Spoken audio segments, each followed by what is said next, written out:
Yo, what is going on, y'all? We back at it again with another live trading video. I'm just gonna go over really quick my entry model. I took a short as soon as the 4 hour candle closed. So as you can see, we closed at a doji, and this zone right here is where we tapped, which is a strong level of support and resistance. We're dropping pretty hard off of that zone, but the main thing is obviously the closure here. So I'm expecting some continuation. Also, we have not retested anything in this level, like in this candle, since we've made that formation. So we do need to fill that gap. All right, some will call this a fair value cap. I don't really believe in fair value gaps, but I mean this is absurd, right? If I'm just being honest with you. Um, so that's pretty much the trade thesis for today. Currently up 400, 500 now. I don't know if I want to trim on this trade or not. I feel like I could just hold all the way down, but I'm probably gonna trim some here just to not get greedy. Just trim one, you know, I guess. But I really don't feel like I need to trim, but whatever. I'll trim one there, and then I will trim.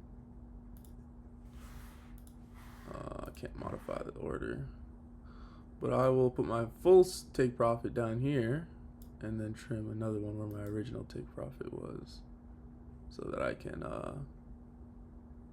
get my full R to R.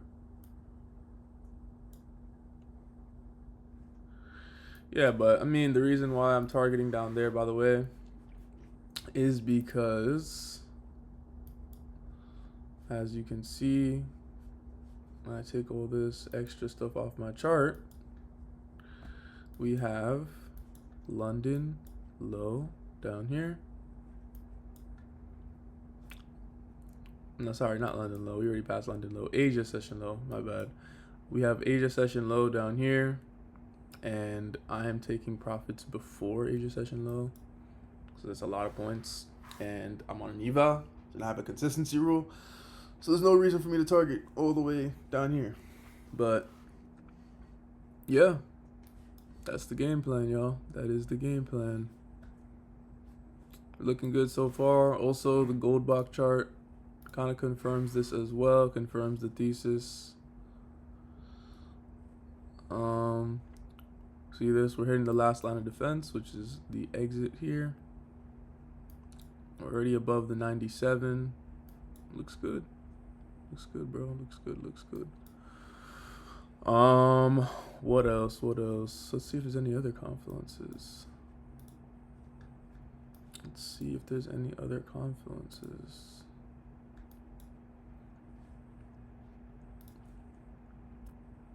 I even have the volume profile.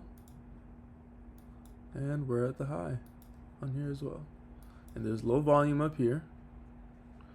So this means that price is not accepting above this level. There's a low volume here, so we should be shooting through that to get to these other areas of high volume. But yeah, so that's pretty much my trade thesis for today. So I will let you guys know how it plays out. Target down here, stop is above here, and I'll let you guys know. Imagine that, y'all. Imagine that. We had it. We had the GOAT short entry, so I thought. Bro, you literally never know what the market is going to do, bro. So just a quick reflection here. Obviously, let me go to bar replay here. Okay. So obviously, we're looking at this We're liking shorts. We get the liquidity sweep. Okay, so boom. We get the liquidity sweep of pre-market. We start nuking. 10 o'clock hits. 10 o'clock hits. The 4-hour candle closes bearish. So it's 10 o'clock hits. The 4-hour candle closes bearish, and we're pretty much just like sitting in this resistance zone. Not only is this a clear, zone of resistance on the higher time frame, as you can see right here. Let me get rid of all this stuff so you guys can see the chart. It's clear area of resistance on the higher time frame. And yeah, so I decided to short the market, and of course, my stop is somewhere up here. Take profit, not quite that far, but somewhere around here, and we get faked out and freaking killed. So even though I was up a good amount, as you can see, I was up like 500.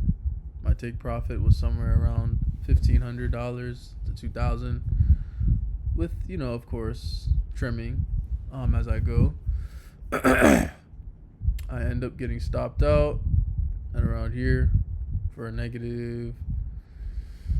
Doesn't show it anymore, but it was about 1,300. Let me see if I can find it here. I don't think it's going to show it anymore. Just because it's past. Yeah. There it is. $1,363 in one day. First loss was only $159. That was not even this session. That was last night.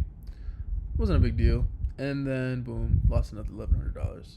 So, of course, I locked my account after that, so I can avoid going on tilt. I'm cool with it now, but it's just a shocker to see how, even though your thesis can be so clear and so confident, you can still just get killed. Wow. Look at that. That's exactly when I got stopped out too. But the main thing that, has me reflecting though, so obviously you guys know I use quite a few different confluences. One of my confluences, actually, I could have theoretically predicted this trade. Because if you look, 2187, that is the key level, or 2187 is the type of chart that I'm using, right? If you look at the 243 or the any of the other ones, this trade doesn't really seem visible, right? It seems like a short entry. As you can see, above the 97, anything above the 97 is like screaming shorts.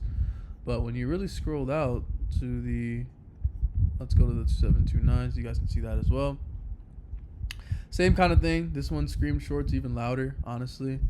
You can see 97 retest. Once it went above the 97, this exit, retesting this exit level. All right, this is literally the top of a Goldbach chart, which again, screaming shorts, very, very clean, especially when you get a 4-hour closure off of that type of level. You're thinking it's good, but what I missed, all right, what I want to show you guys, I actually missed, is the 2187 bounce off of the 29. There's always an explanation for your loss when you're using Goldbach, which is what I like. A lot of the time, people just say, accept your losses. You don't know why you lost. It is what it is. Goldbach actually tells you majority of the time why you lost. Not saying you could have won, but at least you know why you lost. You have some type of closure. This was, this is good. All right, 21, we bounce off of the 29. Obviously, clear level of support here. Can't argue with that. and we're just on an uptrend, bro. Just an uptrend. I'm trying to short when the trend is an uptrend, and obviously on top of that, you know, when you look at the liquidity, right? We swept London low here, like, you know, that was a clean buy entry off of this level at the end of the day. So you just have to look at both sides of the market. You can't get too emotional, and that's really what it is, man. I had to really suck it up and avoid emotions today. Understand that even though it looked perfect to drop, at the same time, there's also an argument for the upside, bro. But that's that. That's my trading day, down $1,363 on the day. Let's hope we can spark a comeback, man. Peace out.